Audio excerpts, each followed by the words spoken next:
Hi, I'm Gerrad Gentzel, and I'm the lead front-end developer here at FocustApps. What made you want to become a front-end developer?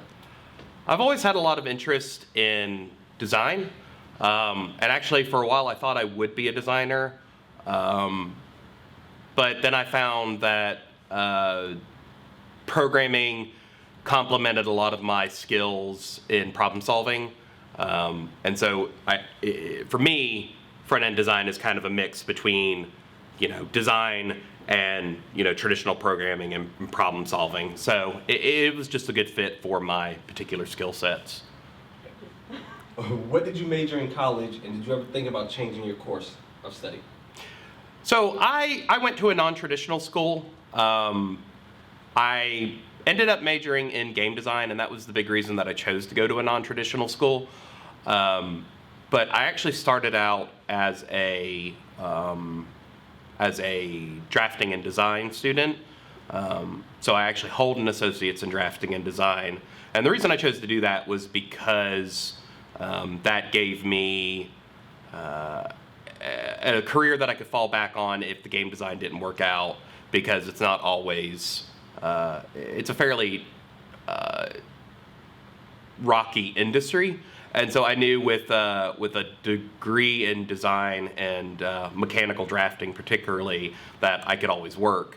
And that actually served me really well in my past, but I ended up transitioning into game design and then through game design into programming.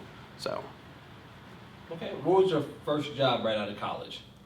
My first job out of college was at a design firm where we designed original equipment for the automotive industry. So if you've ever seen like how it's made, I would design the machinery that you might see in that show. Using CAD software, which is computer-aided drafting and design software, 3D CAD software. I would design machinery that would be used to assemble earth movers or trucks or any number of types of equipment. What were some pros and cons about that position? That job was a lot of fun in a lot of ways. It allowed me to use my problem-solving skills and my design skills to literally invent things. I'd be given a concept, and it would be, here's the inputs that we're sure we have to use, and then, it would be my job to design with help from an engineer a machine that could facilitate the customer's needs for tooling, and that was a fun challenge. One of the disadvantages was it was a lot of long hours, and it was a very high-risk job. There was a lot of money and energy that went into creating that tooling, and so stress levels were incredibly high, both in the clients and at our shop, and it was just not a level of intense stress that suited me well. Okay. What stack do you typically use at FocustApps, and why? At FocustApps, we use an Angular stack, Angular on a C# background, which and then SQL servers for databases. And I like Angular. I've used other front-end technologies all the way back to vanilla JavaScript, jQuery. I've used all those things, but Angular is really great because it gives you a lot of power to do a lot of cool things that Vue or React might not give you. It's more full-featured and a lot more powerful. There's a steep learning curve with learning it, but the things that I can do with it are more complete than something like Vue or React, where you have to create a lot of the things that you need yourself. Is there a stack that you would like to see FocustApps use? I think we should use more React. We're not really looking into that yet. We started to look into it. I think we do need to use more React just because of the market saturation. But I also am a big fan of Vue. I like the way Vue's structured. I think it's they've made some really good design choices with that platform.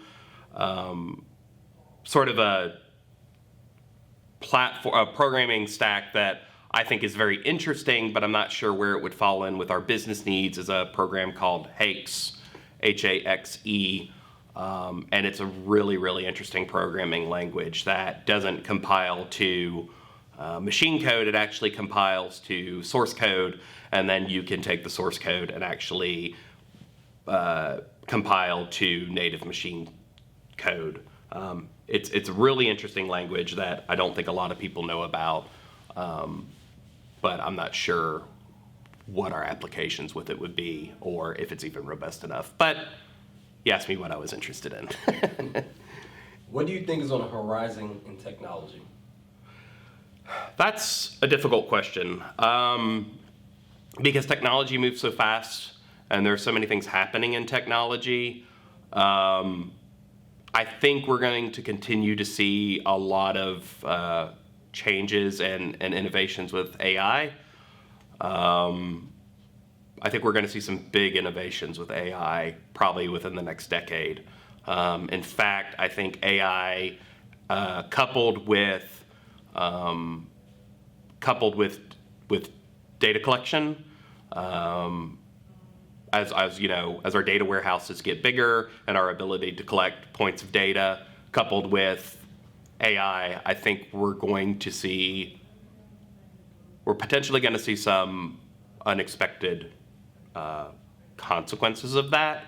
And it's not necessarily to be doom and gloom, but I think the next 10 to 20 years are going to be incredibly exciting just simply because of AI.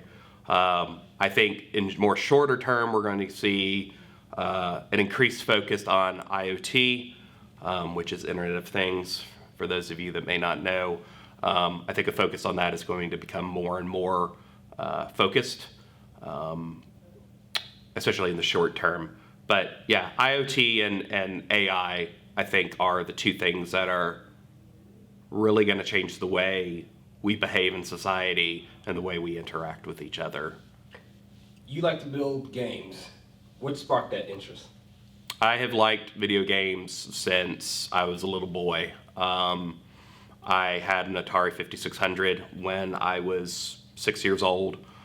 Used to play, NES with my brothers. I've always played video games. Been a huge video game player. And I've always had an interest in what goes into making games. I can remember being in 4th grade and I would fill notebooks up with what I didn't realize at the time, but I know now it was actually game design documents. I would sit and I would draw levels, and I would, write down specifications for, how the game would play and what items would be in the game and storylines. And I've just always been drawn to it. It's always been something that I wanted to do since I was a little boy. What is your dream project? My dream project would be, I don't quite know how to wrap it into a neat box for you, but my dream project would be an interactive experience that touches users in a way that maybe they haven't seen done in modern technology. I'm very interested. I find the concepts of augmented reality very, very interesting.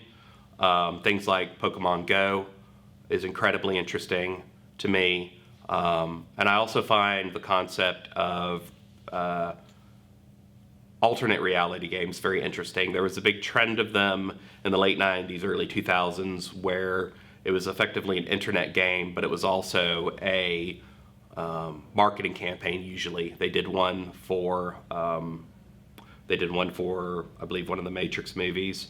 They did one for that movie AI about with Haley Joel Osment back in the day, and I believe they did some other ones. But it was effectively a collaborative puzzle-solving game where you couldn't solve it on your own.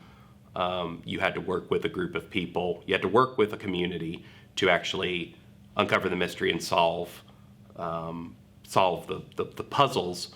And I've always found that concept incredibly interesting. So it would be a project that would be multimedia based. It would touch a lot of different aspects, and it would be something unique into itself. So I don't know what that would be, but it would certainly be fun to try. Okay. Aside from Harry and Lord Voldemort, what character in Harry Potter was the most important and why? I mean, it would probably be Dumbledore. He was the driving force behind all the events. Him and Voldemort were the driving force behind all the events in those stories. And in fact, you could argue that really it was Dumbledore that caused all of the things that happened in those series of stories to happen. Dumbledore discovered Tom Riddle and brought him to Hogwarts and set him on the path of wizardry. Voldemort collaborated with Grindelwald and potentially may have enabled him to become the Dark Wizard that he became. And he was ultimately the puppet master behind the scenes, pulling the strings on everything. As you know, spoilers, as we found out in Deathly Hallows, that Dumbledore was pulling the strings on everything. I'm personally not convinced that Dumbledore was a protagonist in that series. Okay, last question. The first 3 Star Wars was ruined by the last 6. Any thoughts? Now, when you say you're talking about episodes 4, 5, and 6, I assume, I would say that they weren't ruined. Those movies can stand on their own as a trilogy, if taken apart from the other 6. But I do agree that the other 6 movies were, and this is of course controversial because everybody has their opinions, I did not particularly care for any of the prequels or sequels. They have their place, but for me, they seem like an obvious cash grab. The prequels were an intent to revitalize the franchise and sell toys, and the sequels, the newest ones, were, in my opinion, an attempt to create a independent mythology that they could then build a theme park around in Orlando and in California, which they did, and I've been to and is amazing, so I don't begrudge it that much. But to be honest, the movies, and this is going to be very controversial, but the first 3 movies ruined themselves before they even finished, because we all saw Return of the Jedi and we all saw Ewoks, and those were clearly just an attempt to sell children teddy bears. So those movies weren't great either. They could have stopped after Empire and been done, and it would have been fine. But that's my opinion on Star Wars. I'm Gerrad Gentzel, and this is Team Focused.